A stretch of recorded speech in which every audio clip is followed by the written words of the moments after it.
Hai semua, selamat datang di channel Baca Saham. Pada video ini, kita akan bahas satu topik dengan judul Saham second liner juara, profit dan dividen naik terus. Untuk itu, simak video ini sampai habis ya, agar mendapat pemahamannya utuh.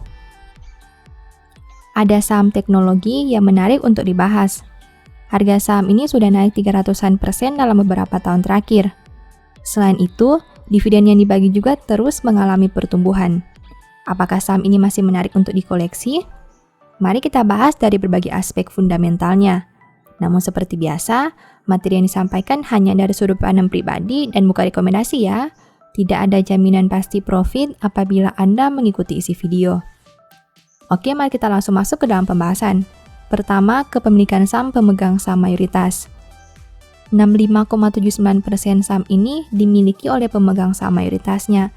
Sedangkan jumlah yang beredar di masyarakat adalah sebesar 34,21%. Kita bisa melihat bahwa owner perusahaan memiliki saham ini dengan jumlah yang cukup banyak, yakni 65,79%.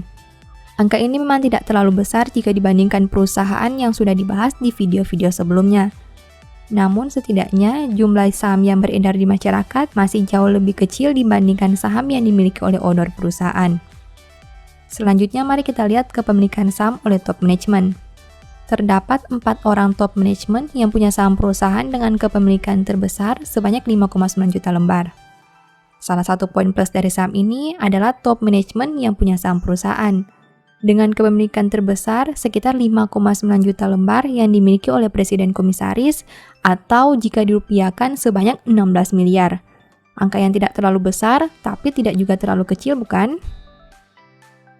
Kedua, kinerja neraca keuangan. Poin berikut yang bisa kita lihat dari perusahaan ini adalah dari aspek neraca. Berikut ini rangkuman kinerja neraca perusahaan untuk tahun 2017 sampai 2020. Total aset perusahaan mengalami kenaikan 37,47% jika dibandingkan 4 tahun yang lalu yang punya nominal 4,27 triliun. Jika dibandingkan 1 tahun sebelumnya dengan nominal 5,63 triliun, total aset perusahaan mengalami kenaikan juga sebanyak 4,26%. Bagaimana dengan liabilitasnya? Hutang perusahaan mengalami kenaikan 18,36% jika dibandingkan 4 tahun yang lalu dengan nominal 2,07 triliun. Jika dibandingkan dengan 1 tahun sebelumnya yang punya nominal 2,58 triliun, hutang perusahaan mengalami penurunan sebanyak 5,04%. Kita bisa melihat bahwa perusahaan punya total aset dan liabilitas yang cukup baik, di mana asetnya masih naik dalam 1 dan 4 tahun terakhir. Sedangkan untuk liabilitasnya mengalami penurunan dalam 1 tahun terakhir dan dalam 4 tahun mengalami kenaikan meski tidak sebesar kenaikan asetnya. Ketiga, kinerja laba rugi. Sampai dengan tahun 2020, tercatat perusahaan mampu mencetak pendapatan usaha sebanyak 14,02 triliun. Angka tersebut mengalami kenaikan 29,57% jika dibandingkan dengan tahun 2017 yang punya nominal 10,82 triliun. Jika dibandingkan dengan 1 tahun sebelumnya yang punya nominal 15,07 triliun, pendapatan perusahaan mengalami penurunan sebanyak 6,97%. Sedangkan untuk laba, perusahaan menghasilkan laba bersih sebanyak 0,36 triliun di tahun 2020. Angka tersebut naik 44% jika dibandingkan dengan tahun 2017 yang punya nominal 0,25 triliun. Sedangkan jika dibandingkan dengan tahun 2019 yang punya nominal 0,36 triliun, laba perusahaan tidak mengalami kenaikan ataupun penurunan. Nah, kita bisa melihat untuk pendapatan dan laba, perusahaan mengalami penurunan kinerja, di mana dalam 1 tahun pendapatan berkurang 6% dan laba perusahaan tidak bergerak kemana-mana. Namun, jika diambil data perusahaan dalam 4 tahun terakhir, sebenarnya perusahaan menghasilkan kinerja yang cukup baik dengan kenaikan sekitar 20-40%. Keempat, dividen yield. Dividen terakhir yang dibagi perusahaan adalah sebesar Rp37 pada tanggal 16 Juni 2021. Dengan menggunakan harga saham 2.690, dividen yield yang diberikan sekitar 1,38%. Kita bisa melihat dari sisi dividen, perusahaan menawarkan yield yang biasa saja di angka 1%. Namun harus diperhatikan bahwa yield ada di angka 1% karena harga saham ini sudah mengalami peningkatan yang luar biasa. Artinya pada kondisi harga sebelumnya, yield yang ditawarkan perusahaan ini cukup menarik. Selain itu, kita bisa melihat satu poin plus dari saham ini, adalah dividen yang dibagi cenderung terus naik setiap tahun. Kelima, harga saham. Harga saham perusahaan di awal tahun 2017 adalah 655. Apabila membandingkan dengan harga saham 2690 saat video ini dibuat, berarti saham ini sudah naik sekitar 310,69%. Ini yang menjadi poin unggulan dari saham ini. Harganya sudah naik 300% dalam beberapa tahun terakhir. Jika dibagi rata, artinya dalam 1 tahun terakhir, harga saham perusahaan ini sudah naik di atas 50%. Keenam, punya peluang multi-bagger. Dengan menggunakan harga saham 2690, PER saham ini ada di angka 13,6 kali dengan PBV 2,65 kali. Saat video ini dibuat, book value perusahaan ada di angka 1013.